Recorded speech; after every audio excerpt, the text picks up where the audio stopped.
So the original idea of moving papakainga in with, mainstream providers, with HUD and all that, how do you think that's gone? And will that continue? I'm not sure I can speak to that. I mean, I'm just talking about this kind of change to the resource management system. It's because Dave, you know all about that. It was about giving some assistance to that papakainga strategy, right? Not leaving papakainga on its own. I can tell you what we do. Yeah. Which is papakainga, and that's what that 34.5 million is for. Yeah. And it is around papakainga. It's about repairs, but also kainga sorted. I think that's the question you had asked about, what support are we giving? I can't talk to what HUD is doing. Yeah, because working with HUD would obviously assist that. That was the original idea, wasn't it? And it took us to a place where we built the capability within HUD to be able to work with those community providers like Toitū Taira. Yeah. But they now have that ability. Okay, let's now move on to broadcasting. Thank Thank you very much, Steve. Thank you. Broadcasting and language entities. We've got broadcasting expert here, so I'll go straight to Whānau. Thank you, Mr. Chair. We're heavy hitters on this side. I wanted to really understand, Minister, where are we heading in terms of ngā kaupapa ho Māori strategy, funding. We see the stripping back, of course. We've got, the funding cliff that whakaata Māori is suffering right now. We know that you've completed a bit of a review. So what's the vision? What's the vision of next steps to honour Y11 and our koha as the government to te reo Māori? Well, first and foremost, I'm absolutely invested in and committed to te reo Māori being actively protected, but as a part of the DNA of the country. That's the first thing. The second thing is you'll be well aware of Y11, as you mentioned, but also the efforts over many years by people like Morris Williamson, actually, former MP of the National Party and Minister, to ensure that the Māori broadcasting and initiatives around te reo Māori are pursued. Third thing is that, yes, there are funding cliffs and time-limited funding, of course, initiated under a previous government that will come off and will reduce the total amount of funding that is allocated or appropriated to different Māori language entities. And that was time limited. People had a choice to baseline it, but no, it was time limited. And some of it, of course, was utilised to do things like build facilities and other activities. But we're also mindful that there are different roles and different responsibilities across the different Māori language entities that are supported for and paid for by the taxpayer and by some other revenue streams as well.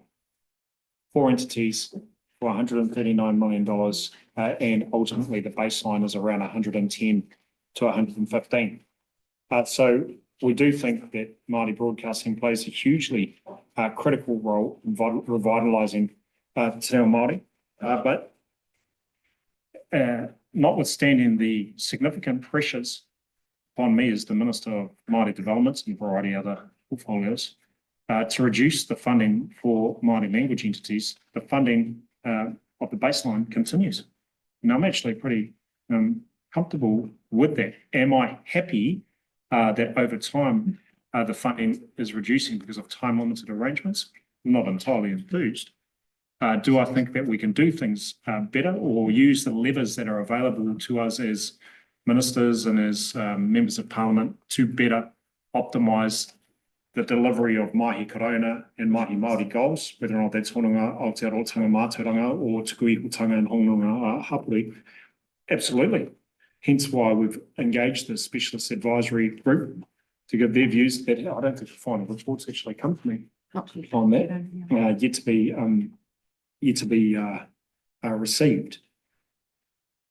But the media sector is guided by the whare o te reo Māori Ora and those goals. What I am actually really motivated by is that the private sector and many of the general public are absolutely motivated and inspired by and utilised Te Reo Māori. So I don't know what her name is, the one news presenter. Geez, it was awesome. The use of Te Reo Māori every night at 6 o'clock. And a lot of that has come out of multiple government commitments over many years to support the entities in place and also the promotion of Te Reo. So do I have a specific intention for the Māori broadcasting sector? I think they are guided by the mahi karona and mahi Māori goals that sit within Te Whare o Te Reo Māori Ora. I just wanted to follow up on workforce losses. And considering what we have lost out of whakaata Māori, and some of the kaimahi have been long serving, 20 odd years within the sector, skilled expertise, and how we as Māori, it's a limited pool of talent. And where do we retain our kaimahi as we lose them with this time limited funding? Is there a workforce development strategy that the Crown is leading out to both develop but also retain and provide progression as well? I'm not saying that all of our kaimahi should stay in Māori media. It can move to, Te Reo Tātaki or elsewhere. There's opportunities everywhere, but how do we develop this workforce when we are losing some of them? And I don't know where they're going. Does anybody know where those kaimahi have gone? I do. Who was it? Lily? Oh, yeah, well, Kelthorpe It's a Close. question for the minister. Kelthorpe Close. But What? was it Crescent? So Te Puni Kōkiri is not responsible for the workforce development within those entities, and some of them are independent statutory entities. The last time I looked, Te Puni Kōkiri and the minister are not responsible for that. I think if the suggestion is you give them money, therefore you must dictate the HR plan or the workforce plan for those entities. So I think that's a It's bit of a rather a stretch. strategy. It's Yeah, but I Māori don't- media but- strategy Well, and workforce. I don't think that ultimately the government is trying to force a Māori media strategy. I don't think that's the role of these fine people or myself. We can encourage it, and that's why we have those discussions with Te Mātāwai and Te Tiri Te Reo Māori. They're the council, rangatiratanga form compared to ourselves as a Kāwanatanga. But those matters are really addressed at an individual entity level. Can I just have a little point of order here? Point of order. If that's, Mr. Chair, I think the officials will know, we did actually put in a Māori media strategy. Well, yeah. Yeah, You're talking about a workforce strategy. Yeah, no, you're talking about workforce, but we do have a official Māori media strategy that I oversaw, that was worked on by TPK and officials and everyone else. So there is a Māori media strategy in place. Might pay for you to read it. So as our speaker would say, that's not a point of order. But anyway, we'll take that That's point. speaker, but I thought Take the you'd point. know But better. I think that's adjacent to the question of the government's Māori media workforce strategy. What is it, and how are you managing or controlling it? And I'm like, well, I don't know if that's really ultimately the responsibility of Dave Samuels as a secretary Yeah. of Māori Development. That's more- Paula might have a view though on that, which I'm happy to defer to. Because I asked about vision, I asked about, where are we heading? And then I just raised, the grassroots impact of a lack of funding loses workforce. So is there, from the strategy, which we know exists, how are we doing? How are we tracking? But here, okay, we've got 4 CEOs, 4 boards. Okay, and some other boards too that have Te Reo Māori at the heart of them, like Te Matatini. Yep. And it's dealing with a very small allocation appropriation of funding. What we will need to do, and what we have been doing, is engage in a specialist advisor group led by Pioneer Great to ensure that we better optimise the levers that we do have. If it is a lolly scramble, Al Bundy type politics, I'm not into that. I'm really not. And if anyone wants me to be, sorry, that's not my responsibility. That's why when you intimate that maybe I should have, or this group should have, a Māori workforce strategy for the Māori media, you sort of sit back and say, who's best to determine how the workforce is developed? The minister or Dave, or the CEOs of those entities? And I think that I lean more towards the latter than the former. That's where I come from. But You're the minister. Mr. Chair, can I ask Paula to please make a comment about that. Kia ora tātou. So Mr Jackson is correct that there was an investment made in the Māori media sector strategy and workforce. And that work didn't proceed when the Māori entity work ceased as well in 2023. But I think what Minister Potaka has since done is focused on improving the legislative settings, and that goes to the specialist advisory group with regards to te reo Māori more broadly. So te whare o te ture mo te reo, te whare o te reo Māori Ora, and how does through Māori development maximise the opportunities, which includes the Māori language entities, the four the three Pakata Māori, Te Mātai Pāho and Te Taurawhiri, along with Te Mātawa, but also includes more broadly the investment that government makes in and through Te Reo Māori. So that's the repositioning that has happened in terms of strategy. Takutai, have you got a sub to this, or you got a new line of questioning because we've got a sub here? You like where you go with Just, can I just sup on this, Minister? So, and can I ask the officials, is there a drive now to reduce the Māori language entities? If so, I would be very worried about that, given the expertise on Taurawhiri, for example, where we have expert, not just Matatau Reo people, but people who know about strategies with regards to the reo. We put our first Pākehā on there, Jennifer Ward-Leland, first Pākehā woman person for many years, to try and broaden the strategy in terms of Taurawhiri. And so I'm really proud of the work they're doing. I just want to ask you, Minister, you've got Taurawhiri, you've got Mātawa, you've got Te Māngai Pāho.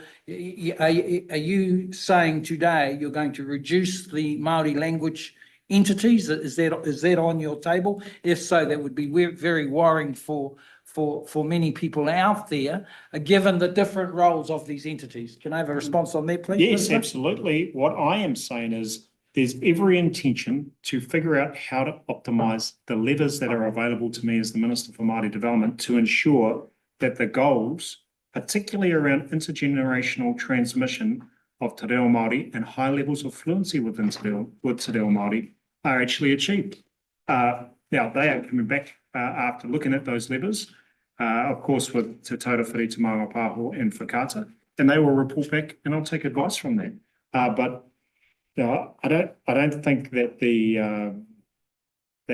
well, I'll put it in a different way. We have to look at the levers that are available to us, and that's the intention of the Specialist Advisory Group to come back with some views. I don't know what their ultimate recommendations are going to be, but that's why we bring in experts to give us those views. It wouldn't be just about saving money again, would it? Save funding, chuck all the Maori stuff in one entity and just get rid of, because that's the problem, isn't it? It's the rationalisation strategy, which is not just what you've been, this was put in front of Māori media some years ago. But the last time I looked at the objectives of the Mahi Korona and Mahi Māori, rationalisation of the finances was not one of those objectives. There does have to be value for money, absolutely. But the last time I looked at those objectives, it did not say hutiatanga. It said Aotearoa, No, I was just thinking about your cabinet, your government. hapū. And so my intention, and as much as others around this room, is to not only make sure we optimise the levers, but also to showcase and role model what it means to be a bilingual person in this precinct. And with that, I'm happy to continue the line of questions. Just before we come to you, Takoto, I've got one more sub here from Rima. Well, supplementary, notwithstanding all the fantastical presumptions being made around the table. So you touched upon, and if you can please just elaborate a bit more about what your priorities are for te reo Māori, Minister. Well, absolutely.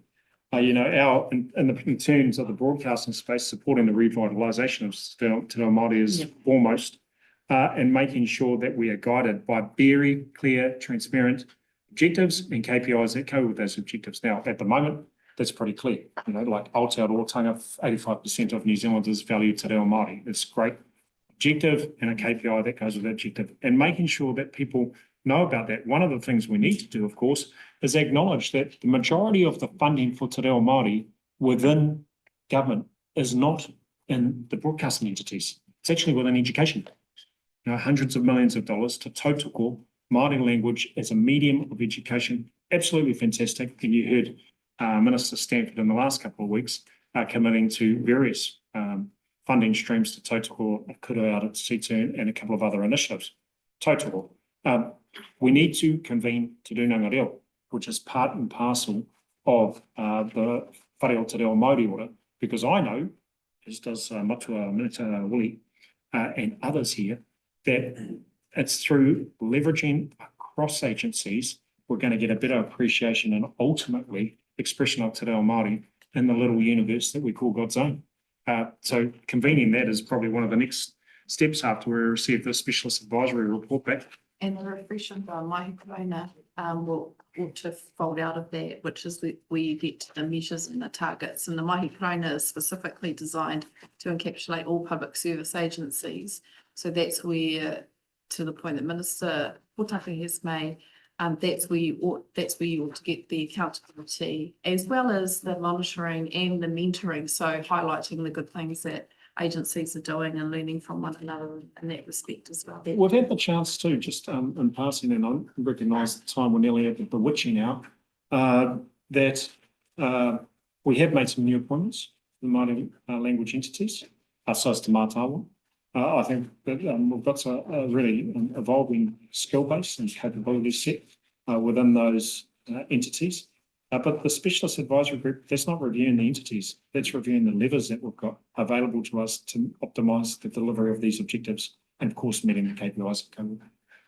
Okay, Takutai. Ora. I just want to acknowledge Whakaata Māori in their social impact report that they released 2 months ago. Now that report was noted that they doubled their deliverables in their current funding. So I guess what I want to ask, my pātai is there any new money for te māngai paho and Whakaata Māori? No, there's no new money for them. We're maintaining the track of funding that was committed to by the previous government. And I think we're very determined to keep on maintaining that track. In the event that we are to achieve some more pūtea injection, that would be wonderful, and I'll advocate for that. And I just wanted to mention again that the release of that report was useful because it does reinforce that te reo Māori, our tikanga, our culture, can be foundations for regeneration and success as a country and as whānau. And whilst there are a number of unusual comments made about the Minister of Māori Development not being there that day, I'm very appreciative of the mahi that the board and the kaimahi at Whakaata Māori are doing to maintain and inject te reo Māori into our everyday media lives. So on that, there's no new money, but no reduction in their current. No new money, no reduction from the baseline. The baseline continues. There was some time limited funding and that will reduce as was previously committed. Okay, Is that fair, Steve? That is fair, Minister. Thank you. Sub from Kusha. Yes. Tēnā nō koe koutou. Part of the fallout from the cuts at Whakaata Māori has been increased pressure on the region.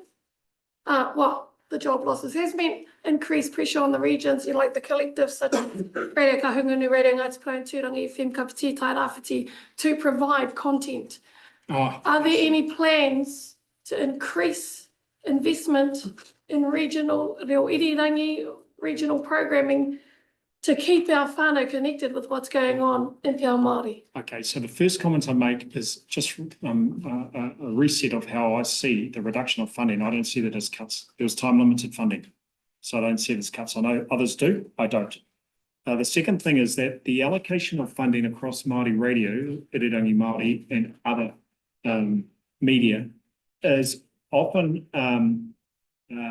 determined at the te māngai pāho end rather than the ministerial or te puni end.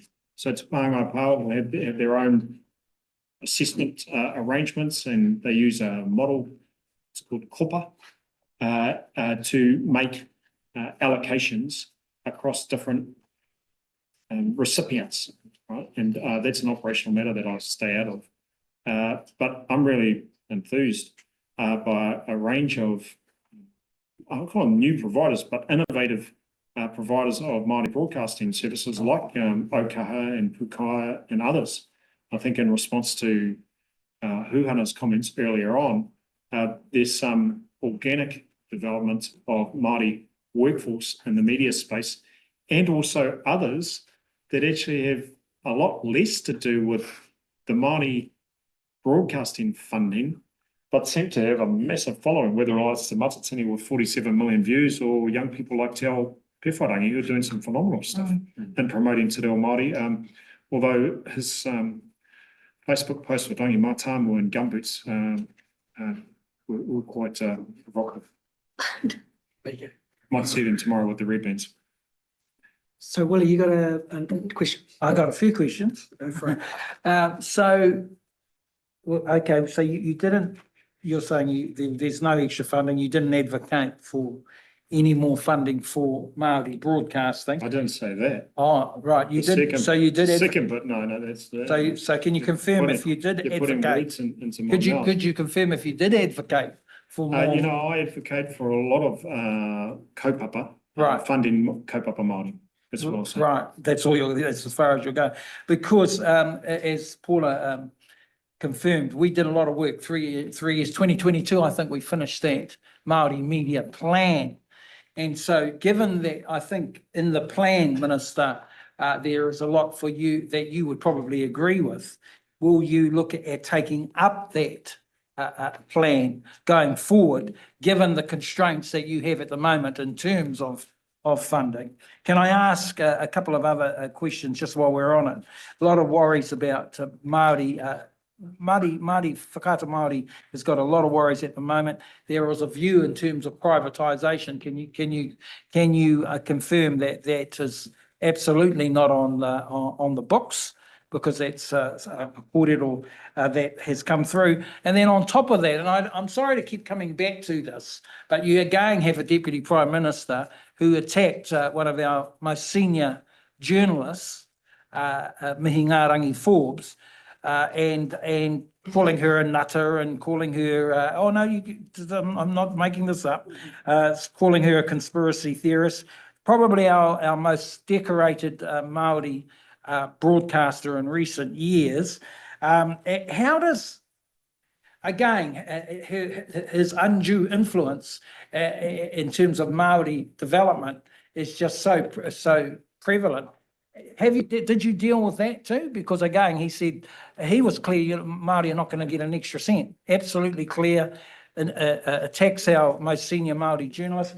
Have you been able to traverse that with them? Given again, he said Māori funding is racist. So I think there are three questions. Yeah, about three in there, questions, and there yeah. might be 6 comments.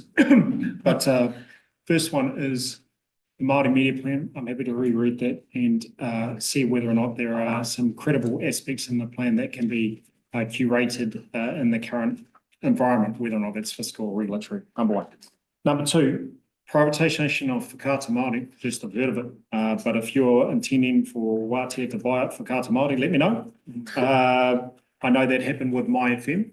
There were tribal owners of MAI FM and it went through a bit of a process, but it's the first I've heard of it.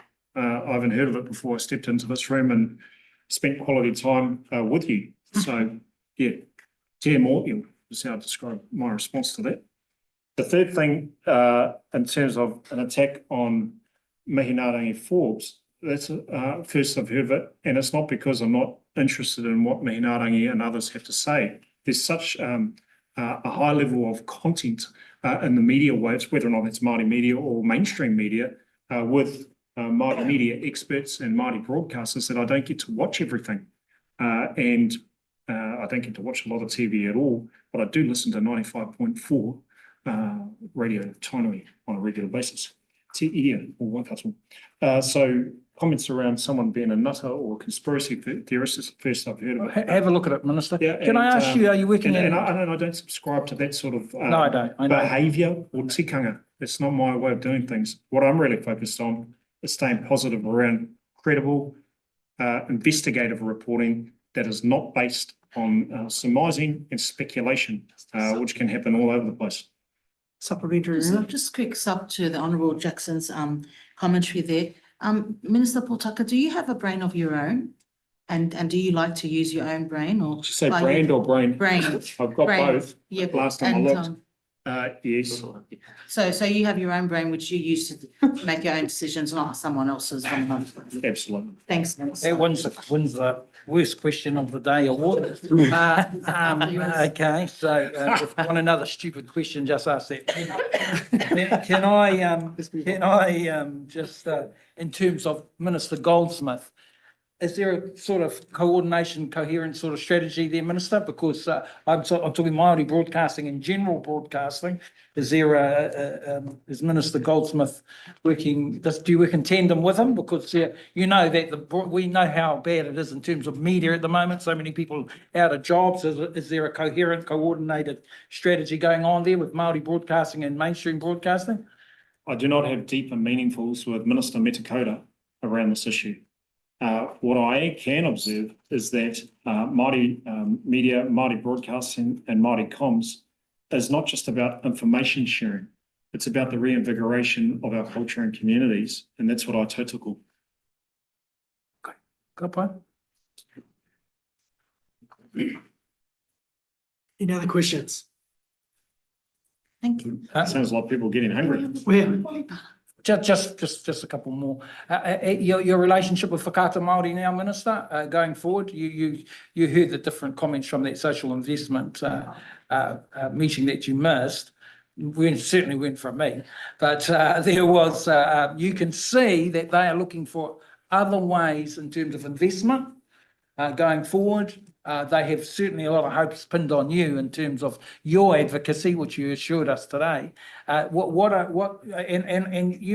you talked earlier about a cut, I concur with you. I do actually agree that funding should have been baselined. That is certainly the challenge for ministers in terms of Māori development and Māori funding. So no disagreement with me, but they want to be optimistic in terms of they want some optimism and support from you as a minister going forward. Is it a dual strategy in terms of Crown funding coming in, or are you pushing for a strategy in terms of getting iwi investment, business investment? What's the projection going forward? Well, ultimately the fundamental kaupapa underpinning Whakata Māori, which was announced on the first day with Niwa and Julian, my good friend Julian, mō rātou, mō mātou, mō koutou, mō tātou, endures. How that's funded, I think, is where the flavour of the questioning has been. We're committed to supporting Whakata Māori on the track that it's on. In the event that we can advocate and secure more tautoko, that would be fantastic. But I also acknowledge that Whakata Māori has become a lot more agile, not just in the TV space, but in the social media and media space. And it's not just a television station, never was just a station, but is far more, I think, agile and adept at confronting the current environment. So the mahi that was undertaken previously, which didn't, go through the public broadcasting mahi that you were leading, didn't go through, but ultimately the driver for Māori TV to be more connected and a real hub for media is something that I endorse. If we can do that in a credible way that attracts not just government investment, but third-party investment, iwi investment, corporate investment and others. I've always had a challenge, I think, with a lot of media around advertising and advertising revenue. But if that materialises, ka pai. Awesome. They still continue to have a lot of international engagement with Indigenous channels throughout the world, and I think that they've learned a few things from that and shown good leadership in that. Work in that area. But ultimately, generating content that appeals to various different audiences and is able to sustain is the challenge that they and a lot of other organisations are in. I suppose, Minister, it's if you have an organisation that's starved of cash, going appreciate how hard it is. People always ask, well, how long is the Crown going to be funding this, right? Yeah. You get this as the Minister. You have mainstream was funded from 1960. from 1960. Whakaata Māori TV came around in 2004. Yep. So there's a lot of time to make up, and I'm asking these questions because it's huge worry in the community about the place being starved of funds. So the privatisation question's not out of the ordinary, because they'll be in negative cash flow by 27 if they don't get any more money, and it falls back. And I know some people think, oh, this is outrageous, but there's another agenda. I'm not saying it's your agenda, but there's another agenda within the coalition government, and that's why the worry is that that agenda will come through, and that's a privatisation agenda, Minister. I've not heard of an agenda to defund or privatise Whakaata Māori. I've not heard of that. If there is, I'm not saying it's from you. If there is a credible and legitimate source for that observation, I'm happy to receive that. But my focus is to continue to support the board and management team of Whakaata Māori to undertake the job and the responsibilities that they have, and ultimately to continue to be agile and adapt to the changing media environment, which isn't just driven by the government. It's actually driven by audience appreciation and preferences. Now, we know when we look at, let's say, Māori TV, the coverage of Te Matatini, there is absolute international, global, as well as domestic and national appreciation and applause for kaupapa reo Māori initiatives. Like 47 million views of Te Matatini. I just think about that, and all hail Moko Templeton and Tahirwini and others who picked up some awards last Thursday night at Te Matahiko and the mahi that they're doing. I just look at that and think, man, that is absolutely amazing. It actually reinforces what most of us in this room are committed to, which is Te Reo Māori as part of the DNA and identity foundation of this country. And anyone who's trying to privatise that or dismiss that or make out that it's not realistic, I think is adjacent to the truth. Okay, we're going to take one last question from Steve before we move to the next slide. There we go. Thank you, Mr. Chair. Thanks, Steve.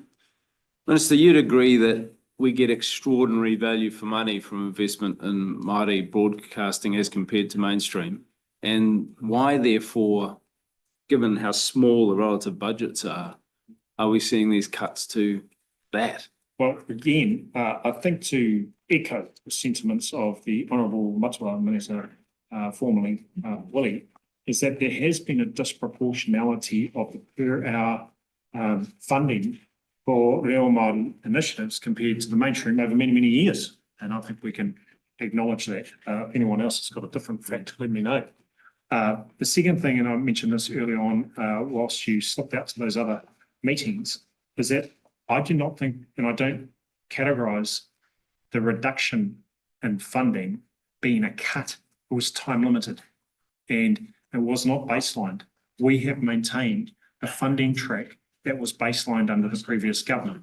Now, I have been challenged today, and I welcome those challenges, around advocating harder and seeking more funding for Māori broadcasting and Reo Māori initiatives generally. And I have received that challenge as I did previously in the House and at other select committee meetings. We've all had to take like a haircut across a variety of agencies, except Defence Police, Health and Education. There might be one other. And I think I continue to have great pride in being able to retain the baseline track for Māori language initiatives. Other people think it's going backwards. I think preserving the funding for those Māori language entities is a good thing. Would I like more? Can everyone like more? Yes, so long as it's value for money. Okay, thank you, Steve. Thank you, Mr. Right, we're going to move on to the next item, which is other development initiative funding. Willie, do you have a say? Yeah, I suppose the big question there, Minister, is are we in our organisations are asking the question, are we looking at further cuts? Because obviously the government's looking for reduce in different areas. And another question, particularly given what's happening in terms of natural disasters, is there where's the pūtea in terms of funding in that area? Because here we have this cost of living crisis. Is that a fund that is there an open fund there that that Māori can access? Huge questions coming from the areas that you know, Pushlas areas, the Wairors, other areas. Is there a open pūtea that Māori can access in terms of natural disasters? I thought I gave that question to members on the left-hand side, but now that you've asked it, recently we had the great opportunity to announce some of the funding from the Whenua Māori funding pathway as a result of Cyclone Gabrielle. And there's considerable funding available to help those marae and Whenua Māori blocks who were effectively in category 3. And 5 marae on the East Coast, right in the heart of where Kushla and Dana are representing the people, have been supported to relocate their marae away from the floodplains, away from the zone, and definitely away from any streams that might overflow in the chance event of a storm. And there continues to be pūtea available for those marae and Whenua Māori blocks that are categorised in category 3 through that funding pathway. And you might recall it was established under Labor and was actually extended and enlarged in budget 24. And I was really stoked to be able to go up on the same day as the announcement for Toitu Tūranga Tangata Reti to announce that that pathway had been provided. And that's going to generate a lot of activity, a lot of mahi, not just by the whānau on the ground, but also master carvers and others who might be engaged in deploying that. And the second thing is that we do have a lot of climate and environment exposed marae and communities, not just in the rural areas either. Like you go out West Auckland, what happened in the Auckland anniversary floods, that was, and actually where Takutai is down in South Auckland, that was diabolical. They were very, very sad and affected a lot of Māori up and down the Tamaki Isthmus. So there continues to be operating allowance for those types of emergency situations that pop out from time to time, and we live in a place that's quite exposed. But we also have a shared work stream between Simon Watts as the climate change lead minister and Hautaki Āhuarangi, the National Iwi Chairs Forum Hau around climate change led by Marama Royal. And I mentioned earlier today, there's been a huge amount of work around reviewing marae resilience throughout the country to climate change, sea inundation, and a whole bunch of other initiatives. Now, across portfolios, I mentioned this, there are some initiatives, and Dave and the team, of course, hold others to account around this matter, where addressing or responding to climate change impacts is being met with deliberate, intentional mahi to do things around housing and marae. I'll give you a great example. There is a place, it's a beautiful place, called Colic Bay. Colic Bay is about 50 k's west of Invercargill. Like, I was brought up in the sticks, but this is the proverbial beans. Oraka. Te Manawa Te Titi is the name of the wharenui down there. They have a problem. The water's coming over the road and going into the wharekai, literally from the sea. They have a bad day out mutton birding, there never is. The water comes over, goes straight into their wharenui windows. Kia ora. Lovely to see you. I thought you're going to leave me another question. Come on, yeah, happy to come in for a fourth time. So that water goes into the wharekai down there. Now, DOC has the opportunity to enable a place called Taramea, which is 20 k's back towards Invercargill, and is a promontory headland in a place known as Aparima, Riverton. And the role of DOC is to better enable flexible arrangements, regulatory arrangements, so that marae can be relocated. It's not just about writing a check to a marae to relocate itself. Sometimes it's about ensuring that the agencies work cohesively to better enable the regulatory environment to ensure that that marae can be relocated from Oraka to Taramea and to deliver the identity revitalisation of those people down at the bottom of the South Island, Kato Waitaha. Kātima Moa. So in response to your query and your part around climate resilience and emergency planning, absolutely. Finally, there is a pūtea available in the Māori Development Fund, and we've collapsed a whole range of funds, bits and bobs all over the place, and Karen here can speak to this, into one fund. There's been a reduction, as you've described, from 45 million to 5 million. But we've had some phenomenal experiences over the last 12 months enabling Māori-owned businesses. I'll give you a great example. Start, Rātu Mataira, and what they're doing with fusion technology to try and essentially do something. I think it's probably as important as splitting the atom Sir Ernest Rutherford did 120 years ago. And Te Puni Kōkiri has been, Dave, right at the heart of providing, you know, a bit of raving fan support, but also a little bit of pūtea tautoko to enable that type of business to get moving from where to go. In addition to that, we've also been instrumental in enabling businesses to go from what I call a seed phase and getting themselves up and moving so they can approach the Regional Infrastructure Fund or the MPI funds or other government support to go from woe to go.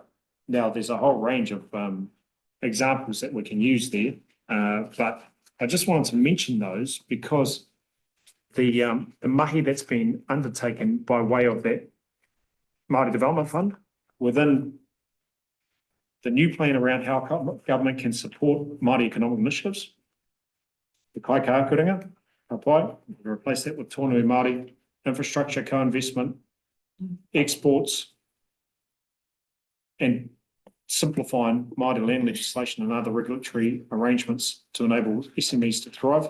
That's where we're at. Karen, do you have a comment? No, thank you. Just to add to that. So we had a little bit of a practice run this year. Yeah, we have been challenged to consolidate our funding, going from 18 funds into one to really focus across priorities across the economic development, but also recognising that there'll be some social and cultural norms within each community. So we'll also be supporting that. We have continued alongside, as the Minister said, supporting iwi Māori organisations in that big infrastructure, helping to set a little bit of de-risk and acceleration to be able to export, but we'll also have a focus this year on continued focus on employment. So really further developing our focus to ensure that the rangatahi Māori come out with recognised qualifications, level 4 and above, so that they're better positioned for high skilled, high paid employment in that whānau income increases. So, you know, one of the things that, you know, I'm really enthusiastic about is some of these organisations and businesses that the team have been supporting, they are out there, like they're not global, they're galactic. And you look at the mahi that's been done down at Hokonui. I don't know if any of you have been there. Not Hokonui in Waikato. This is Hokonui down in Gore. Long way from northern civilization. But they're trying to build a logistics port, an inland port a la Ruakura down there. And the Runanga is right at the heart of driving that mahi alongside logistics businesses. And we'll be able to give them a little bit of tautoko to enable the Runanga alongside Rural Transport Limited to complete some master planning. Now, if they can actually move from a master plan to developing an inland port, the environmental impacts of that alone are substantial because you move basically a whole bunch of carbon off the system. You basically reduce carbon emissions by having a more efficient logistics and port development. That's the sort of stuff that, again, I know that some people aren't in the buy Māori for everybody kaupapa in space. I am, because I think that actually, ultimately, Māori economic development and commercial development will be the ballast that this country needs to get to the space the Prime Minister so well articulates that we want to be a leading small economy, advanced economy in this world, a la Denmark or a la Singapore. Ultimately, that can only happen if Māori economics and Māori commercial development is on top of the job. So Takutai, we'll leave you with the last question before we move on from this area. Where you go? Ora. I'm glad, Minister, you're excited about the things that are coming, but I can only feel disappointed and even more depressed really about the lack of funding that's gone into Māori. Knowing that, you know, for 25 years plus, I've been working on the ground with whānau, and there is so much goodness that is there for our people, but we can only grow and we can only grow our people more with more pūtea. We need more advocacy for funding into growing and developing the current initiatives that are there and strengthening those kaupapa Māori organisations. So one of the things that comes up a lot from whānau and providers out on the ground, their concern is that with the reduction in funding in Vote Māori and into TPK, how will the vote assist TPK with ensuring that we get access to the grants that are available and that it's going to the right organisations, knowing that there is so little now, there's so little resource. You know, it's almost like we're going to be scrapping each other, and we continue to have to do that, and we don't want to do that. But how are we going to get, or how is the vote going to assist TPK to ensure that we access those grants? It's a very big question, and I'm just mindful of time. If we can just try and provide a succinct answer. Yeah, okay. So just, hey, look, first I acknowledge the concerns. The second thing is we should never subscribe to the view that rangatiratanga is a derivative or recipient of kāwanatanga, and that's how we express ourselves. In my view, it's not. However, I think what your observations do reinforce is that where we are delivering better public services, if it's delivered better on the ground through or with Māori organisations, and that's credible, then we should do that. So the notion that there's a magic money tree for grants or funding, I think is not what you're describing, but I think we should be careful not to fall into that space as well, because ultimately, you know, I don't think that the role of government is to be a master fund, and all we're doing is running contestable funds in government. I don't think that's the role of government. However, the observation that there are credible Māori organisations that can deliver more effective public services, I'm absolutely into that. Hence why I'm a big fan of the Whānau Ora kaupapa, and also the type of devolution that works. Second, you know, you could talk about injecting the injections for kids' immunisation injections at 2 years old. The initiative that Dr. Shane Verti announced a couple of years back around putting more money through Whānau Ora to enable that tick, I'm all about that. Around the economic development front, there has been a slight reduction in the entire budget for the Māori Development Fund, and we've tilted that budget in towards Māori economic development.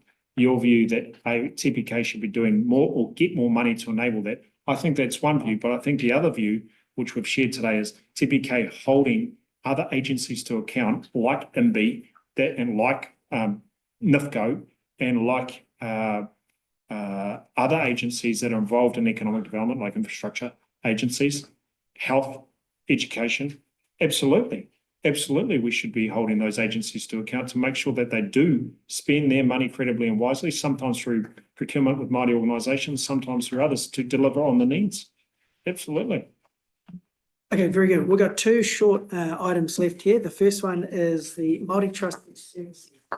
And Willie, have you got a question? I was just, Minister, is there any update in terms of, or Dave, where we are with, in terms of policy with regards to landlocked land? Is there a update in that area? No update, but I think there's recognition that it is a massive issue, and it provides a huge range of productivity outsides.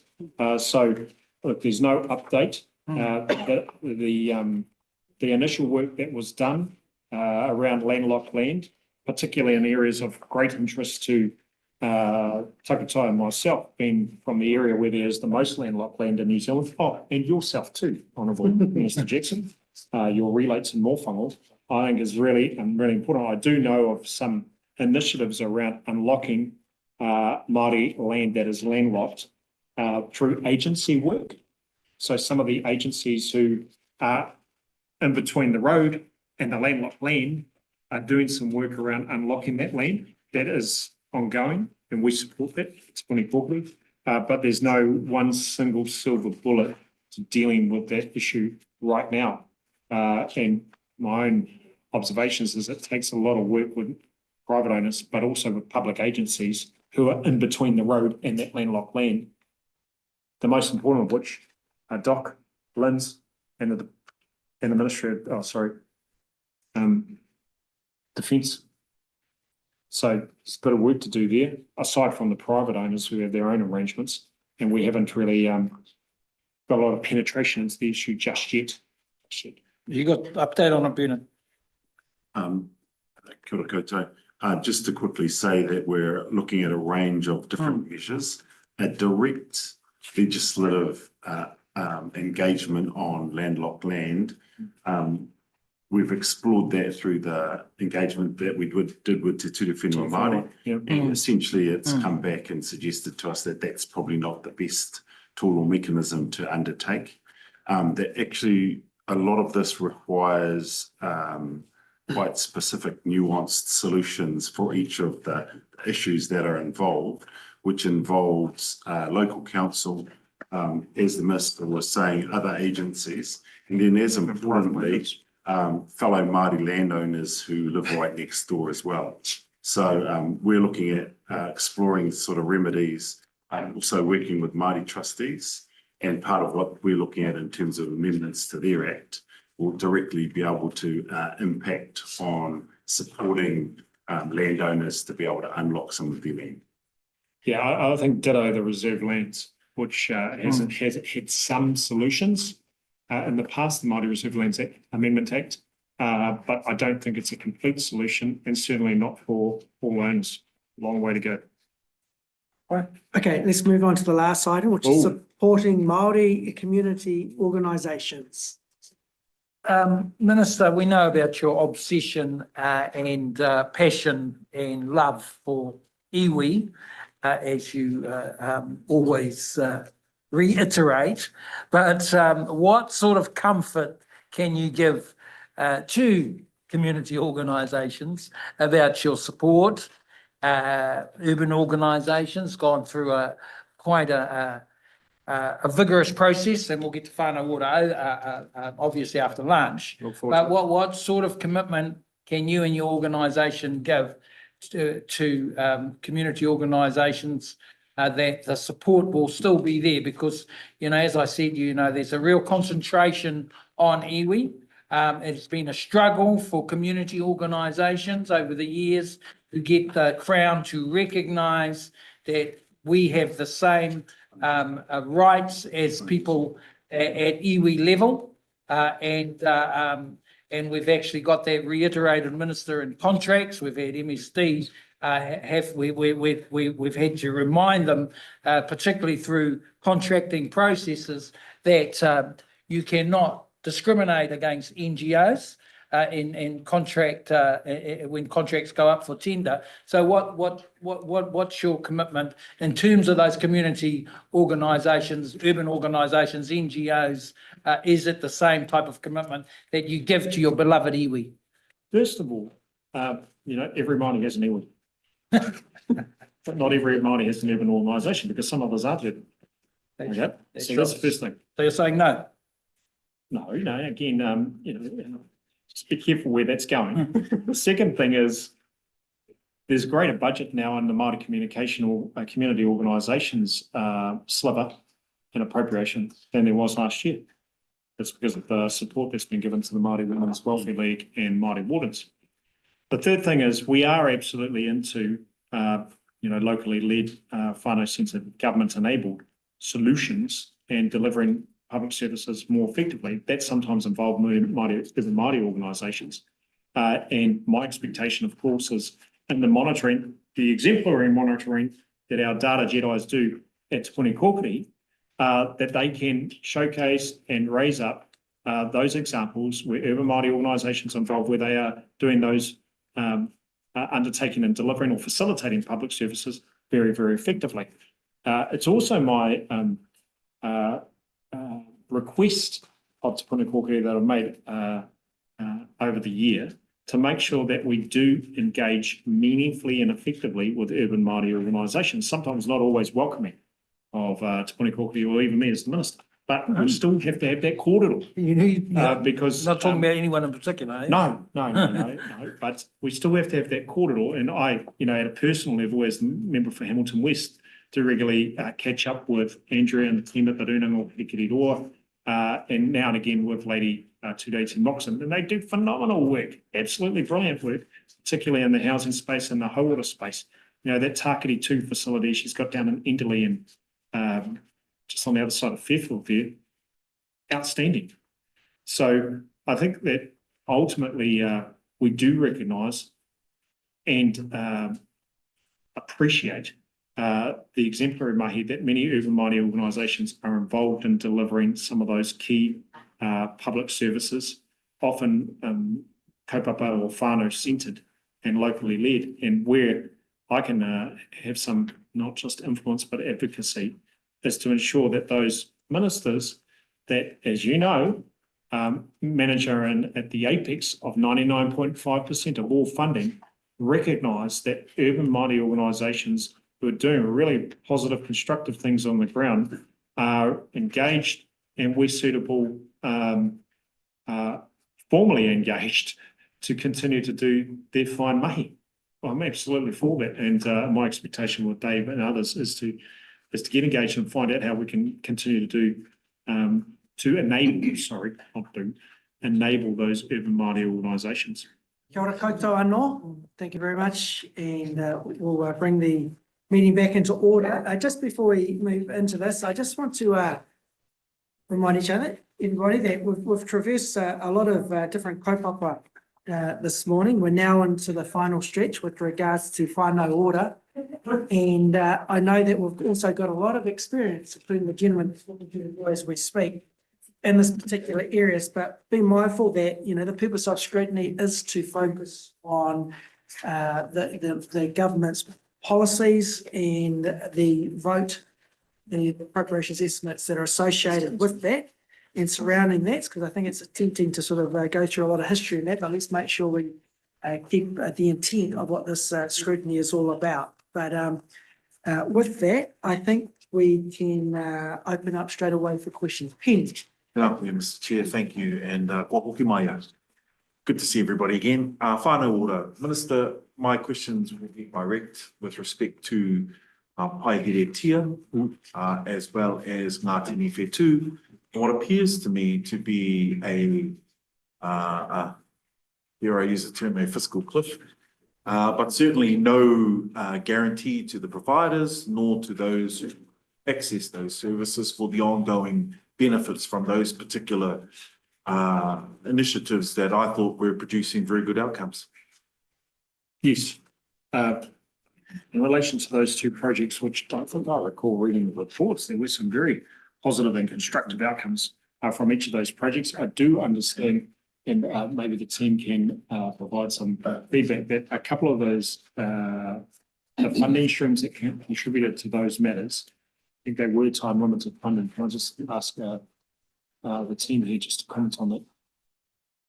Paeheretia and Ngā Tini Whetū. Paeheretia, it was considered a prototype in its testing phase, and the contracts for Paeheretia due to end this year. And there was time limited. Yes. Well, the contracts finished. We're extending those contracts to the end of November. Sorry, say that again. We're extending contracts to the end of November at this stage, and then we intend for Paeheretia to become part of the General Commissioner. Excellent. So what's, sorry if I may, Mr. Chair, what's the rationale for the extension? Did you just give 2 dates, end of June and then November? Yes, so the original end of contract was the 30th of June. But we have offered an extension to the current provider, just as a way of transitioning out of those contracts. Yes. And is that the case? Sorry, Mr. Chair, is that the case for Ngā Ngātini Whitu? It's slightly different. So the government committed to 4-year funding, and then for out years as well. And we've just completed, so that was for the, what we call the test phase. And we're in year 2 of the test phase for Ngātini Whitu. But the Ngātini Whitu had a couple of streams of funding, one of which was ACC, who is no longer funding the Yes. Ngātini Whitu project. Nope. Oh, they found us. Is that this year? We found us. And Yeah. Yes, that's right. So as part of Ngātini Whitu, ACC for the first 2 years contributed funded for the test phase contributed 5.2 million each year. Yes. It was always on the cards that they would have that funding would be finished on the 30th of June this year, because the first 2 years was contingent on collecting the information that they needed to build a business case in which the ACC board would need to consider that. That did not happen, and therefore their funding is finishing at the end of this financial year. And just to round out the questions regarding by Here, because that was a multiple stream initiative as well. Is there something similar or a reflection or a comment you'd like to make about that moving forward to the November period for the transition? Yes, we're working with, so MSD, as you know, has their operational funding, which is continuing. And our partner corrections, so we're ending the contracts that we're doing with corrections, but they are having discussions with the provider about other things that they might be able to do with them to continue some of the work. And then we also have a new commissioning agency who we introduced as well. Thank you, Mr. Chair. Benjamin? Tēnā koe te Chair. Tēnā koe te minita, o tērā tēnā koutou katoa. Just digging in a little bit further into Kearney's question around Ngātini Whitu, I just want to understand a little bit more around the identification and mitigation of risks that may eventuate because of that transitional period or the reduction in funding. I understand that it was for a contingent period and that was always foreseen, but there will always be a potential risk when there is a transition or a reduction in funding, because it can create a bit of a vacuum or a gap in special knowledge or access that people have had to one service. They may not know where to go next. So has there been a risk assessment to identify and mitigate those potential issues in the future? Minister, I'd be keen to hear from you first. Well, that's a matter that's been managed at an operational level. But certainly, as I mentioned before, I thought that Whānau and Tini Whitu both had some very advantageous outcomes. And the work that was taking place in Ngātini Whitu, keeping kids engaged with whānau and not ending up in state care is something that I think is the right thing to do when it's credibly done and purposefully done, as it has in many, many instances. It's actually very successful. That's what we talked about before around locally led whānau-centred government-enabled solutions and our ideology of world, which is sometimes it's better for the community to do things or business to do things, and we should just fund and hold that to account rather than the government thinking we can do things. But at the operational level, risk management. Yeah, keen to hear an answer to my question, so that would be good. So in relation to Ngātini Whitu, at the end of the first stage, which was the first 2 years of funding, there was an assessment, that was a review that was undertaken by DPMC to be able to just check what were the particular elements that were going well, but also what needed to be strengthened in terms of the program going forward. But one of the key things that came out of that assessment was the importance of having much more formal governance structures. So to your point about risk, in order to be able to actively manage the risks that might be associated with the program.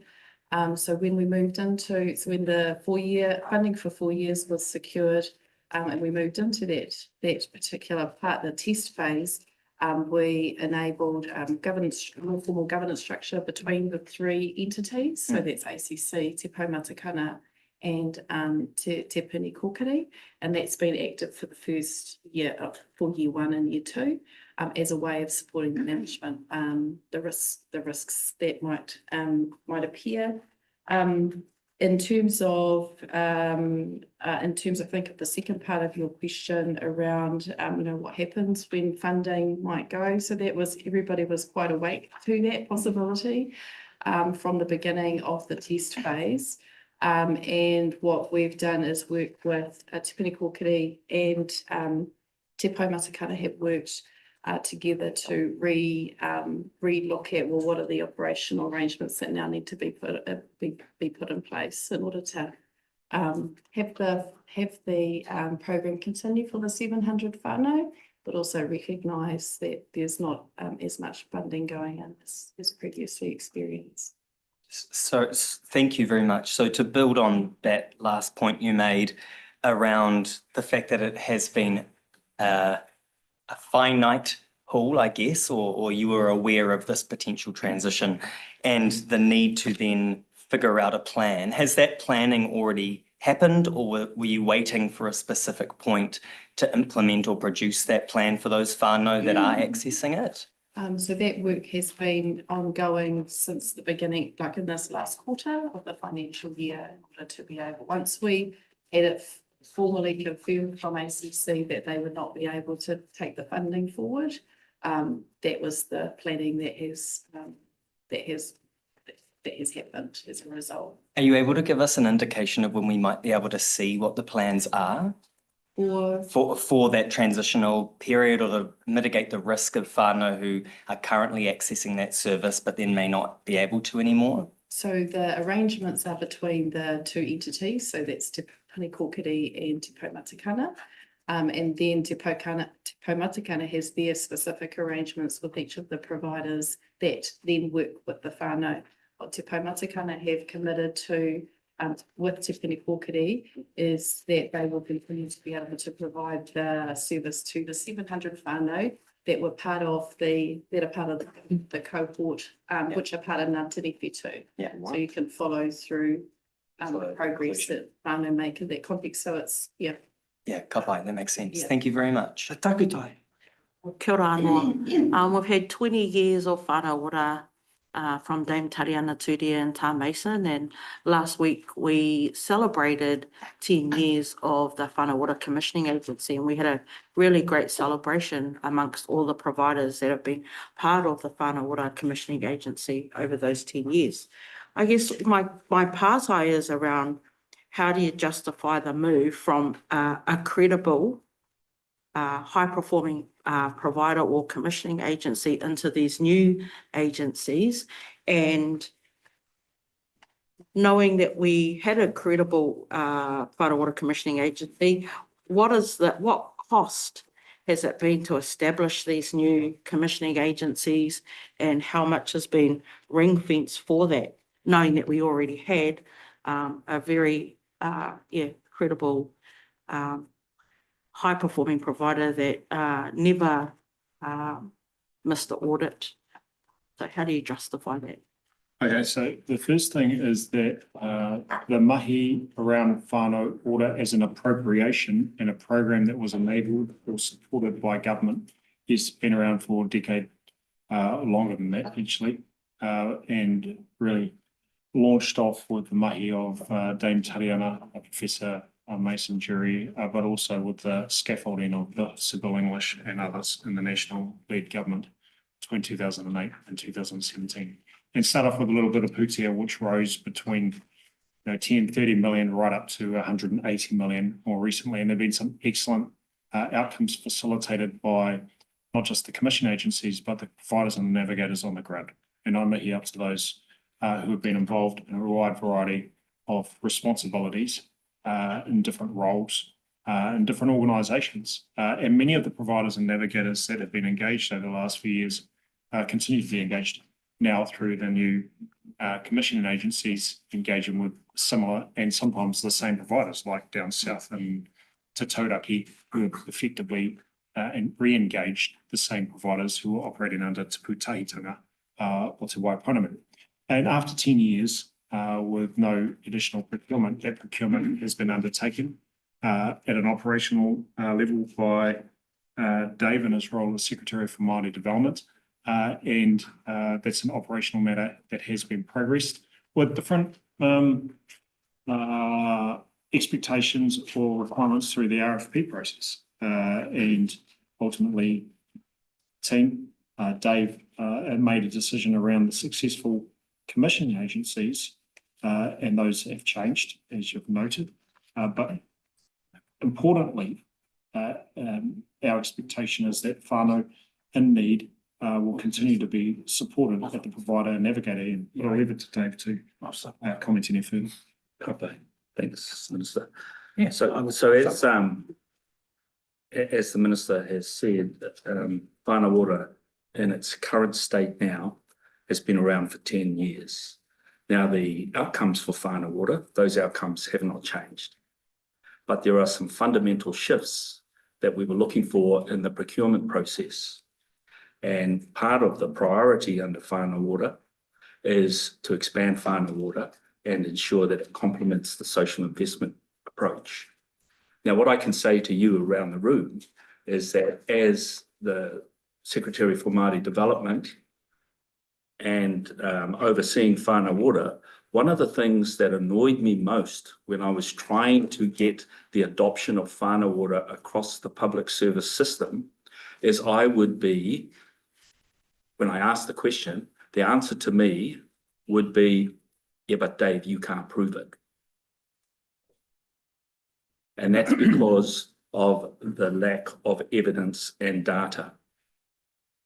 Now, what has occurred under the social investment approach, and the Minister has directed me to complement the social investment approach, is that it has become apparent that right across the public service, when they say that to me, you can't prove it, I can now reply, you can't either.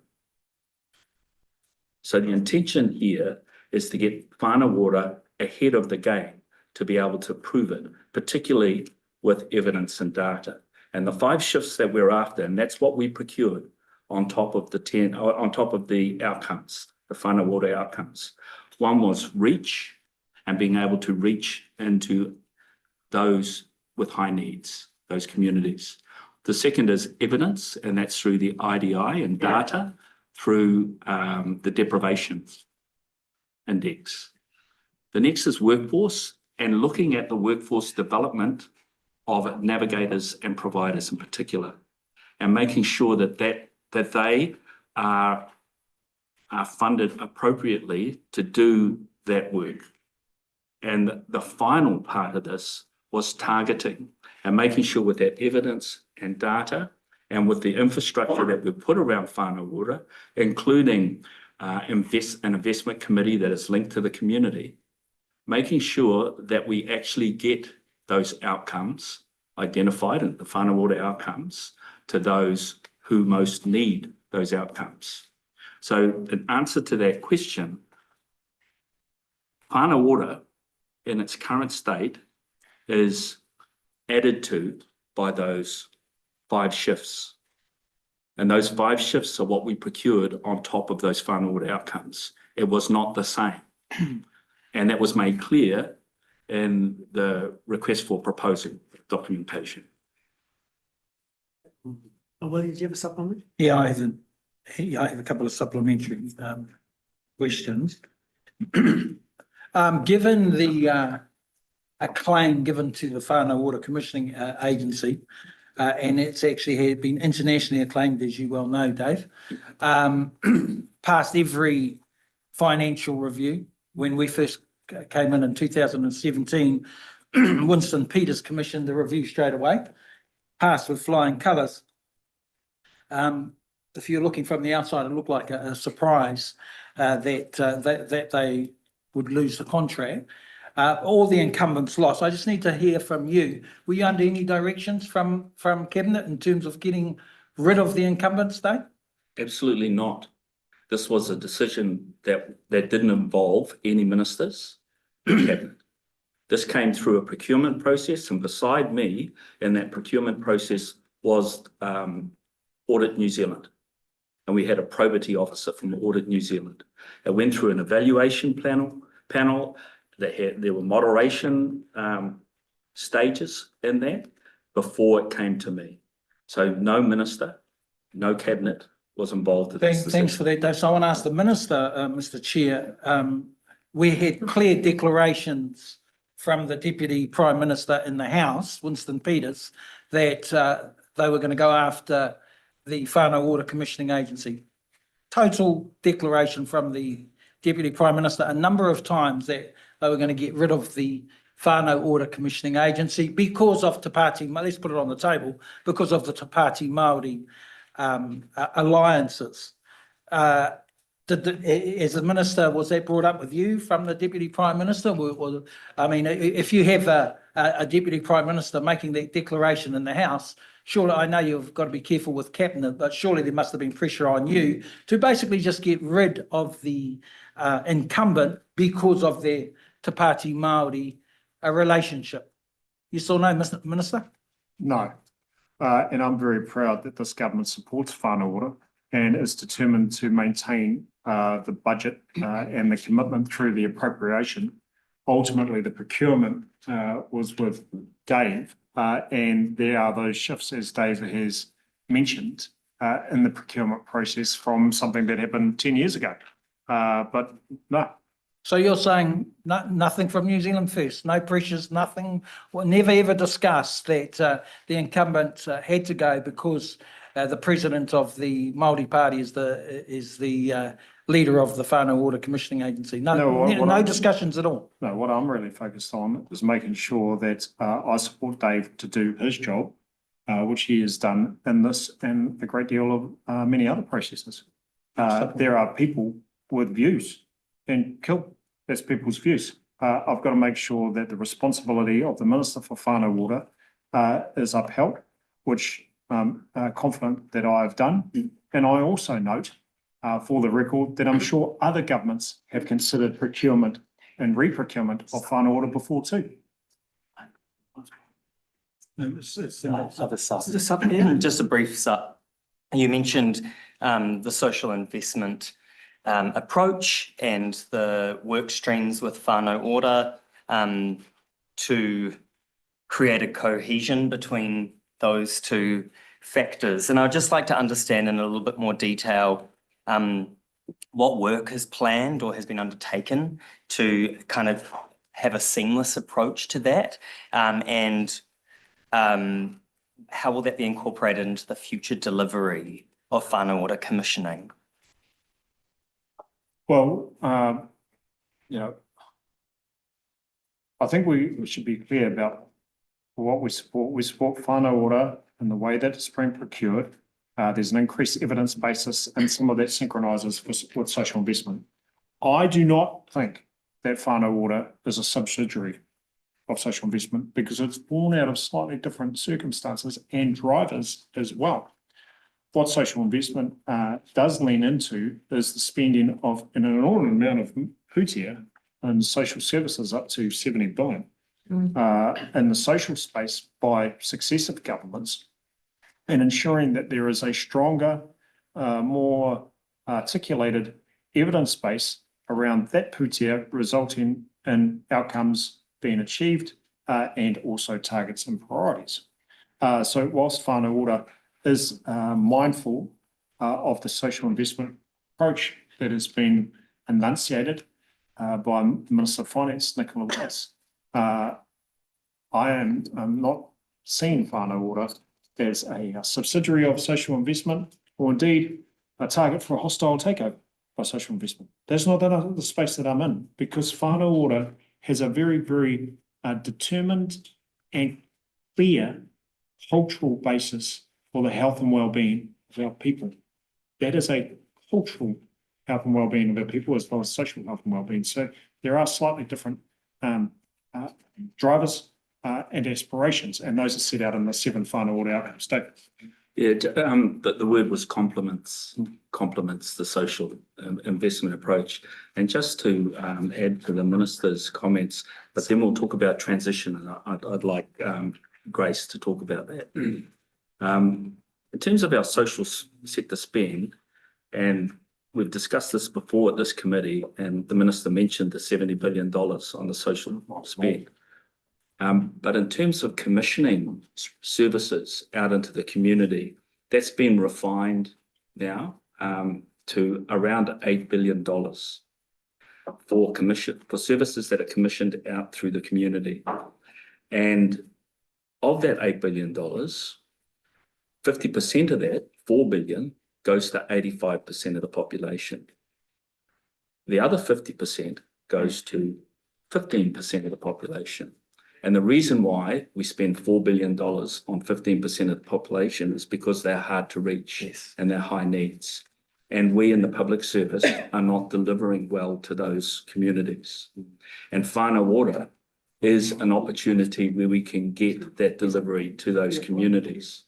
But what's pretty clear to me is that unless you can prove it with data and evidence by linking that to the IDI and ensuring you've got the right data through the community bottom-up data feeds that come into this approach, this new procured approach, that you won't be able to win the argument.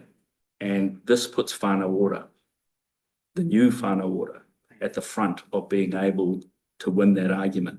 Never again do I want to have someone say to me, yeah, but you can't prove it. Right.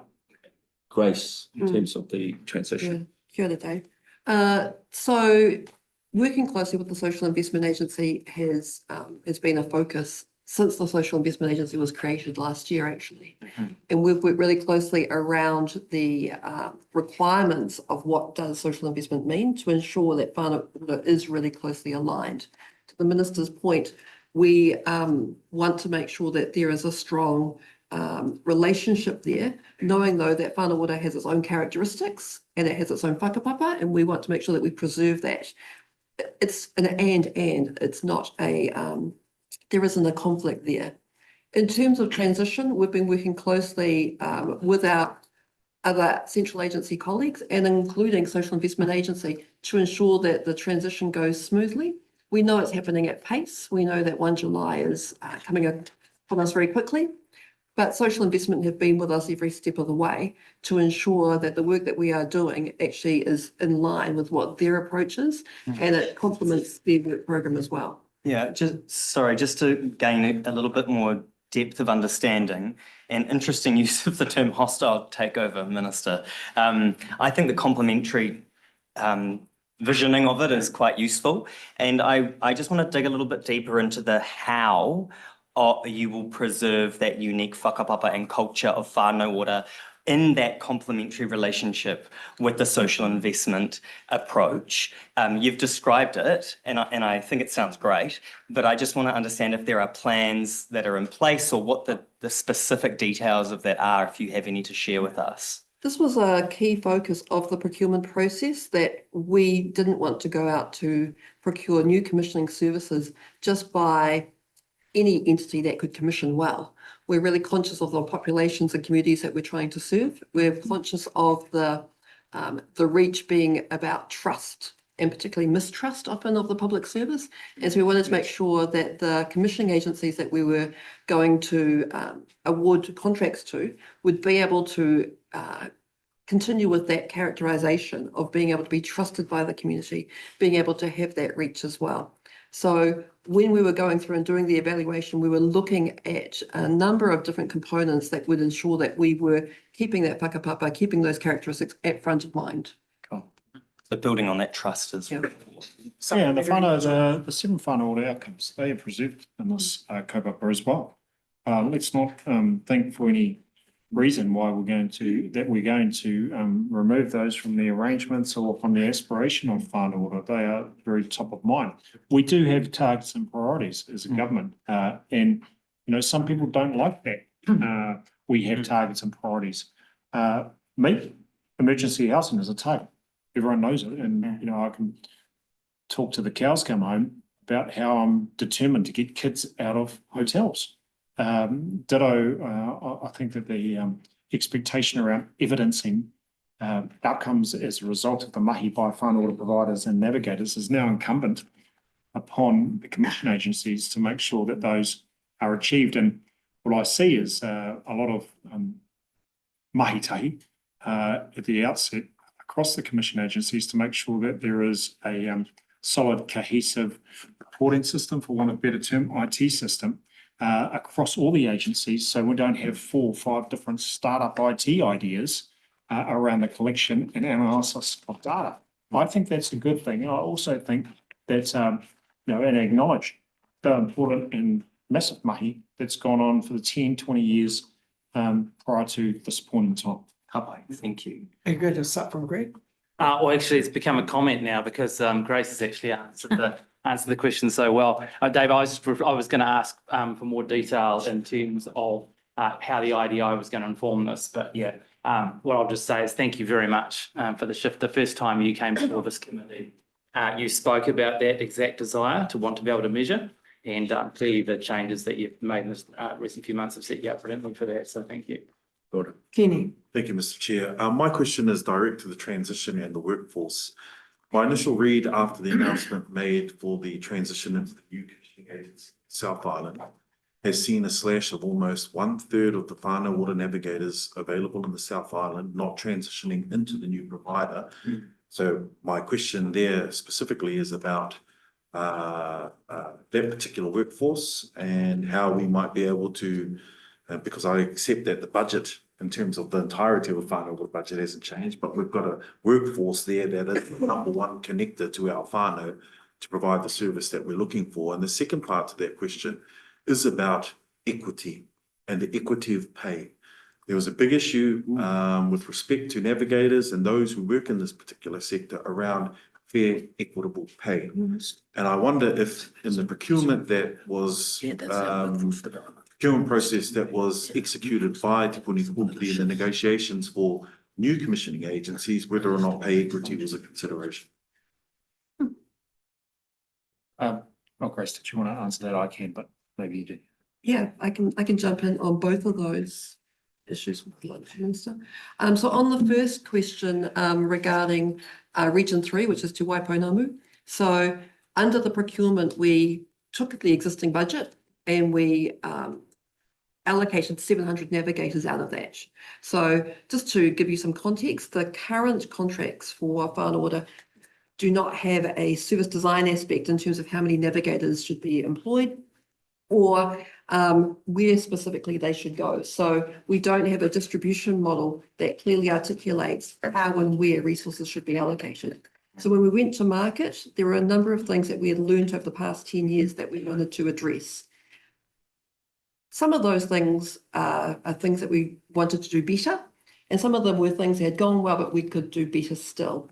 One of the things that we wanted to do better on was ensuring that resources were going into communities where we had the highest need. And so we took the 700 navigators and we allocated them across the 4 regions based on the deprivation index. And this was deprivation data from the 2023 census, where we took the highest deprivation communities, 8, 9, and 10, and we allocated the navigators according to that. That did see a redistribution, and it meant that our navigator numbers in Region 3 decreased. What it did mean as well, that our communities in Northland in particular had a significant increase in the number of navigators. So this was really trying to allocate more fairly where the navigators needed to go.